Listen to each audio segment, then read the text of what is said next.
Assalamualaikum warahmatullahi wabarakatuh. Bismillahirrahmanirrahim. Alhamdulillahirabbil alamin. Wassalatu wassalamu ala asyrafil anbiya'i wal mursalin wa ala alihi wa sahbihi wa sallam ajma'in. Qala al-mu'allif rahimahullahu ta'ala wa nafa'ana bi'ulumihi fid dharain amin. Al-marfu'atu sab'atun wa hiya al-fa'ilu wal maf'ul allazi lam yusamma fa'iluhu wal mubtada'u wa khabaruhu wasmu kana wa akhawatiha wa khabaru inna wa akhawatiha wattabi'u lil marfu'i wa huwa arba'atu asya'a an-na'tu wal atfu wat tawkidu wal badalu. Al-fa'ilu huwa al-ismul marfu'u al-madhkuru qablahu fi'luhu wa huwa ala qismaini dhahirin wa mudmarin. Al-marfu'atu sab'atun, isim-isim yang rafa' itu ada 7 jumlahnya. Isim-isim yang rafa' di sini erat kaitannya dengan pembahasan kita tentang aqsamul i'rab. Di antaranya i'rab rafa'. Jadi al-marfu'at di sini isim-isim yang menggunakan tanda-tanda i'rab rafa'. Apa saja tanda-tandanya kemarin? Yaitu harakat dhammah, huruf waw, huruf alif dan nun. Jadi dipersilahkan untuk kembali mengingat atau membuka kembali penjelasan tentang i'rab rafa'. Wahia al-fa'ilu. Apa saja isim-isim marfu' tersebut? Yang pertama adalah al-fa'ilu, fa'il, pelaku, subjek. Siapa yang melakukan pekerjaan tersebut? Nah, itu si fa'il yang melakukannya, subjek, pelaku. Wal maf'ul alladzi lam yusamma fa'iluhu, dan pengganti fa'il. Naibul fa'il namanya. Jadi ada fa'il, ada naibul fa'il, pengganti fa'il. Maf'ul bih itu menjadi pengganti fa'il ketika fa'ilnya disembunyikan atau tidak dimunculkan dalam suatu kalam, dalam suatu jumlah mufidah. Lam yusamma fa'iluhu, tidak disebutkan fa'ilnya, disembunyikan. Wal mubtada'u wa khabaruhu,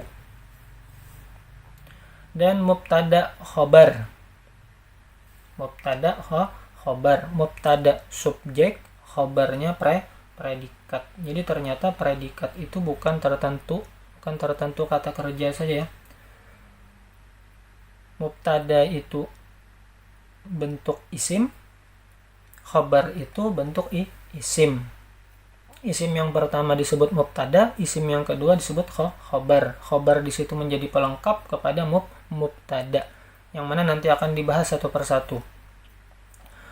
Baik itu tentang fa'il, baik itu tentang naibul fa'il, baik itu tentang mubtada khabar. Wasmu kana wa akhawatiha, dan isim kana beserta saudara-saudara kana. Wa khabaru inna wa akhawatiha, dan khabar inna beserta saudara-saudara inna. Wattabi'u lil marfu'i, dan tawabi' lil marfu' kepada isim yang marfu'. Tabi' di situ mengikut. Jadi ada 2 isim. Isim yang pertama itu misalnya i'rabnya rafa'. Lalu ada isim lagi. Maka isim yang selanjutnya mengikuti i'rab rafa' karena sebelum isim sebelumnya ada i'rabnya rafa'. Jadi ada 2 isim. Isim yang kedua mengikuti i'rab isim yang pertama. Itu tawabi' ya. Lil marfu' kepada isim yang i'rabnya rafa'. Nanti penjelasannya ada satu persatu. Wa huwa arba'atu asya'a, dan at-tabi' lil marfu' itu ada 4 macam. Yang pertama an-na'tu, sifat, wal atfu, atop, kata penghubung. Na'at itu sifat, atop itu kata penghubung, wat taukid itu penegasan atau pengukuhan, menegaskan kalimat yang sebelumnya. Wal badalu, badal itu kalau dari segi bahasa, badal itu mengganti atau ganti. Tapi badal di sini maksudnya sesuai dengan kaidah ilmu nahwu. Al-fa'ilu. Nah, sekarang kita masuk kepada isim yang marfu, yaitu di antaranya adalah fa'il. Huwal ismul marfu'u al-madhkuru qablahu fi'luhu. Jadi yang namanya fa'il itu pertama harus isim. Yang pertama isim. Yang mana setelah kita ketahui isim itu adalah kalimat yang mempunyai makna sendiri tanpa terikat dengan masa. Contohnya Zaidun. Zaidun itu punya makna. Kalimat Zaid punya makna tertuju kepada orang yang bernama Zaid. Kitun. Kitun itu punya makna sendiri. Ketika disebutkan kitun, maka kita pahami maknanya, dilihat dari kamus, oh ternyata maknanya kucing. Dan kucing dan Zaid itu tidak embeli atau tidak terikat, tidak diwajibkan untuk terikat dengan makna waktu atau masa. Cukup Zaid, Zaid. Kucing, ya kucing. Beda dengan misalnya kata kerja. Kata kerja memukul. Kapan memukulnya? Apakah sudah memukul, sedang memukul, atau akan memukul? Berarti syarat pertama untuk dikatakan fa'il adalah pertama isim, bukan fi'il, bukan huruf. Al-marfu'u. Nah, kemarin sudah dijelaskan ya. Ketika membahas tentang i'rab rafa, dia harus i'rabnya rafa. Kalau kita mau mengatakan bahwa itu fa'il, maka i'rabnya harus rafa. Yang mana tanda i'rab rafa itu hanya 4. Pertama harokat dhammah, kedua huruf waw, ketiga huruf alif, keempat huruf nun atau subutun nun. Itu yang namanya tanda-tanda i'rab rafa, harus marfu'. Yang ketiga syaratnya al-madhkuru qablahu fi'luhu. Ada fi'il, kata kerja sebelum fa'il. Sebelum fa'il ada fi'il, fi'lul fa'il. Qoblal fa'il fi'luhu ay fi'lul fa'il. Oh, bukan qoblal fa'il ya.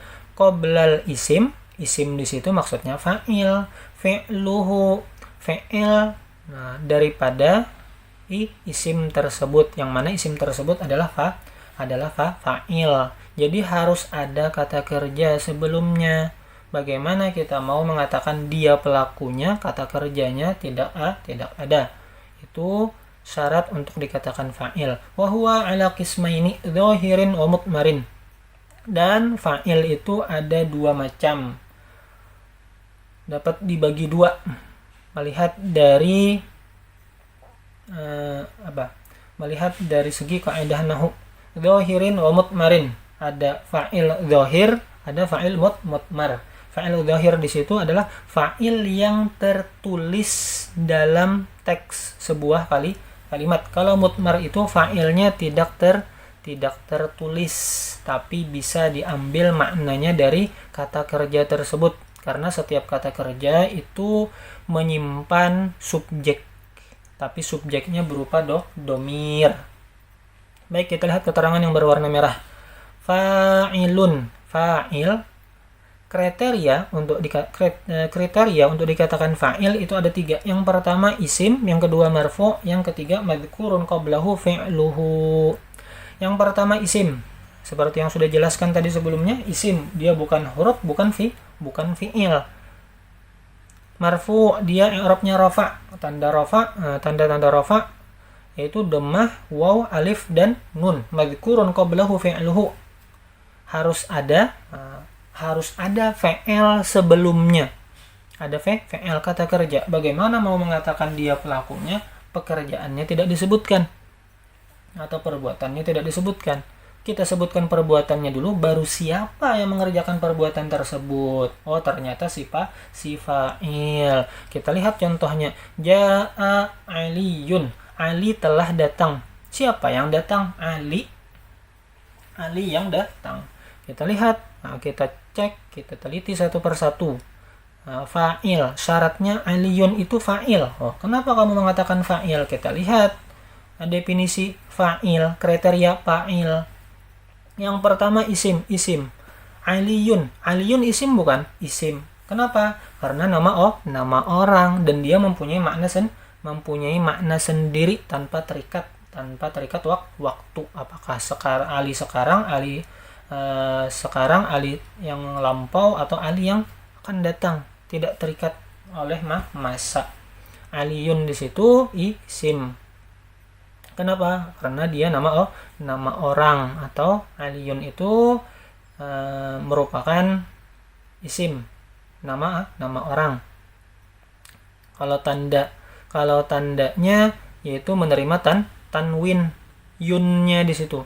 Dia sebagai tanda isim. Kalau fi'il dia tidak menerima tanwin. Terus kriteria yang kedua, dia harus marfu. Jadi kriteria pertama sudah terpenuhi ya. Aliyun di situ dia isim. Kriteria yang kedua marfu'un. I'rabnya harus rafa. Tanda i'rab rafa apa? Dhammah, waw, alif, dan nun. Kita lihat Aliyun. Yun di situ dhammah, termasuk dhammatain ya, termasuk dhammatani. Berarti syarat kriteria yang kedua sudah terpenuhi. Syarat yang ketiga, madhkurun qablahu fi'luhu. Ada fa'il disebutkan sebelum fa'il. Dan fa'ilnya pun harus lil ma'lum. Lil ma'lum di situ kata kerja aktif. Kata kerja ada dua, kata kerja aktif, kata kerja pasif. Kalau kata kerja aktif biasanya diawali dengan imbuhan memakan. Aktif. Kalau kata kerja pasif itu biasanya diawali dengan imbuhan dimakan. Memakan dan dimakan beda. Kalau memakan aktif, kalau dimakan dia tidak aktif, pasif. Nah, ja'a di sini aktif atau pasif? Aktif, karena yang datang, yang melakukan perbuatan datang itu Aliyun. Beda kalau misalnya kita ubah menjadi kalimat pasif. Ji'a Aliyun. Ali didatangkan berarti Ali pasif. Sedangkan syarat untuk dikatakan bahwa itu adalah fa'il, dia harus fa'ilnya lil ma'lum, harus kata kerja aktif. Oke. Berarti 3 syarat sudah terpenuhi, maka cocok atau bisa kita tentukan bahwa Aliyun di situ adalah fa'il. Kenapa? Karena merujuk kepada definisi fa'il dalam matan jurumiyah, yaitu ismun marfu'un al-madhkuru qablahu fi'luhu. Nah, wa huwa ala qismaini dhahirin wa mutmarin. Fa'il itu ada 2 macam. Ada fa'il dhahir, ada fa'il mutmar. Contoh fa'il dhahir itu daraba Zaidun. Zaid memukul. Zaid telah memukul, telah melakukan pemukulan. Atau telah melakukan perbuatan memukul. Daraba Zaidun. Nah, di sini maksud daripada dhahir di situ, Zaidunnya tertulis dengan jelas di situ. Dalam teks tersebut Zaidun. Isim dhahir. Daraba Zaidun. Yang disyarat adalah Zaidunnya itu. Zaidunnya itu menunjukkan bahwa fa'ilnya adalah dhahir. Nah, sekarang untuk membedakan, kita lihat contoh yang sebelahnya. Fa'il mutmar. Fa'il yang tidak kelihatan, tidak tertulis dalam teksnya. Doroba Aliyan. Dia telah memukul Ali. Nah, dia-nya dapat dari mana? Dari fi'il doroba. Doroba di situ ada domir huwa di dalamnya. Nah, domir huwa di situ maka disebutkan fa'ilnya dalam bentuk mutmar. Tersembunyi. Aliyan di situ menjadi maf'ul bih. Kenapa kita tidak mengatakan aliyan saja menjadi fa'il? Oh, kita lihat ciri-cirinya. Dia isim atau bukan? Isim. nama orang aliyan dan dia menerima tanwin isim. Terus yang kedua, marfu'un, dia marfu' atau tidak? Oh, ternyata dia tidak marfu'. Kenapa? Karena tanda-tanda i'rab rafa itu harus diantaranya dhammah, waw, alif, nun. Ada nggak di antara 4 tanda-tanda i'rab rafa pada kalimat aliyan? Oh, tidak ada. Yang ada malah tanda aliyan di situ tanda i'rab nasab. Nah, i'rab nasab nanti masuk lagi pada pembahasan babu mansubatil asma. Nanti ada juga anggota-anggotanya, isim-isimnya yang khusus masuk kepada babu mansubatil asma. Jadi yang menjadi fa'il bukan aliyan. Kenapa? Karena tidak terpenuhi 3 syarat untuk dikatakan fa'il, yaitu tanda-tanda i'rab rafa tidak terdapat pada kalimat ali. Kalau madhkurun qablahu fi'luhu, memang ada doroba, tapi satu syarat tidak terpenuhi, yaitu marfu'un. Jadi fa'ilnya dalam bentuk domir, tidak tertulis, tidak terlihat dalam teks. Baik, demikian. Wallahu a'lam bishawab. Assalamualaikum warahmatullahi wabarakatuh.